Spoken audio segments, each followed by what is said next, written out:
Welcome to all of you. सभी को नमस्कार। आज का अपना टॉपिक है मुद्रा का मूल्य तथा कीमत स्तर में संबंध, relationship between value of money and price level. सबसे पहले अभी इससे पूर्व के वीडियो में हमने सीखा था कि मुद्रा का मूल्य का तात्पर्य होता है उसकी सामान्य क्रय शक्ति। मीन्स जस्ट मेरे पास में ये 1 रुपये का कॉइन है और इससे मैं इतना सामान खरीद सकता हूँ, तो ये इसका मूल्य हुआ। मतलब 1 रुपये से जब अपन जितना सामान खरीद सकते हैं वही उसका क्या है, मूल्य है।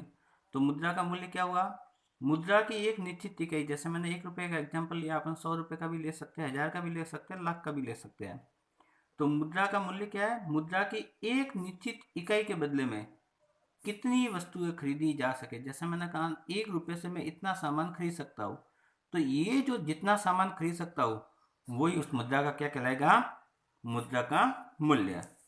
सामान्य कीमत स्तर का तात्पर्य होता है सामान्य मूल्य स्तर। मतलब बाजार में वस्तुओं की जो प्राइस चलती है वो प्राइस ही नॉर्मली क्या कहलाता है, उसका प्राइस लेवल या सामान्य मूल्य स्तर। क्योंकि जब अपन मुद्रा के मूल्य की बात करते हैं तो इससे अपन कितनी वस्तुएं खरीद सकते हैं, यही चीज मुद्रा का मूल्य कहलाता है। यानी कि उसकी सामान्य क्रय शक्ति ही मुद्रा का मूल्य कहलाता है। इसीलिए जो सामान्य मूल्य स्तर होता है वही मुद्रा के मूल्य में प्रतिनिधित्व करता है। मतलब मुद्रा के मूल्य को सामान्य कीमत स्तर में दर्शाया जाता है। अब अपन देखते हैं, जो बात अभी अपन ने यहाँ सीखी वही बात है।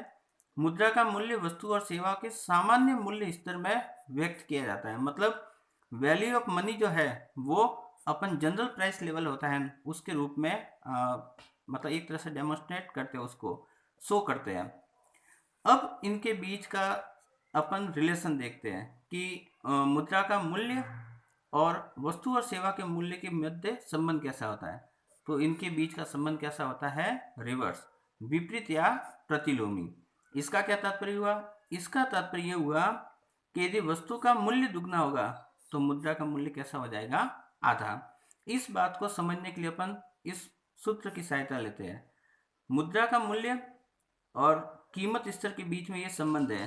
तो ये मुद्रा का मूल्य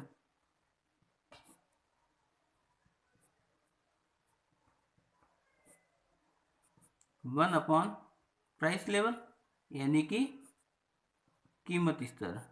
एक साधारण से एग्जांपल से अपन इस बात को क्लियरली समझ लेते हैं। For example 1 upon price level. अब प्राइस लेवल में 1 मान लेता हूं तो आप देखोगे मुद्रा का मूल्य भी कितना आएगा, 1। मतलब जब प्राइस लेवल 1 है तो मुद्रा की वैल्यू भी 1 आ रही है। अब मैं प्राइस लेवल को डबल कर लेता हूं, मीन्स 1/2। तो यहां मैंने क्या किया है, प्राइस लेवल को दुगना किया। यहां 1 था कीमत स्तर, यहां कीमत स्तर को दुगना किया कि नहीं किया।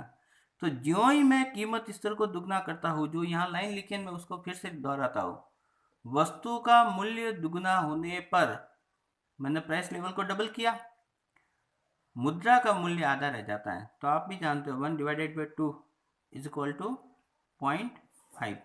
तो आप देखिए ज्यों ही मैंने प्राइस लेवल डबल किया, वैल्यू ऑफ मनी आधी रही कि नहीं रही, ये दुगना हुआ, ये कितना रहा, आधा।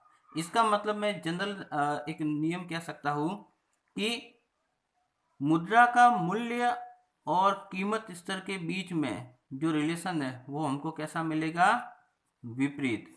इसका मतलब यदि कीमत स्तर बढ़ेगा तो मुद्रा का मूल्य क्या होगा, घटेगा। और यथा विलोम यदि कीमत स्तर में कमी हुई तो मुद्रा के मूल्य में वृद्धि होगी। इस प्रकार आज हमने ये सीखा है कि मुद्रा का मूल्य मतलब वैल्यू ऑफ मनी और प्राइस लेवल के बीच में कॉन्ट्रा रिलेशन होता है। It means whenever price level is rising then value of money is diminishing. तो कीमत स्तर बढ़ने पर मुद्रा का मूल्य घटेगा और कीमत स्तर घटने पर मुद्रा का मूल्य बढ़ेगा। और यह बात इस उदाहरण से स्पष्ट है। Thank you.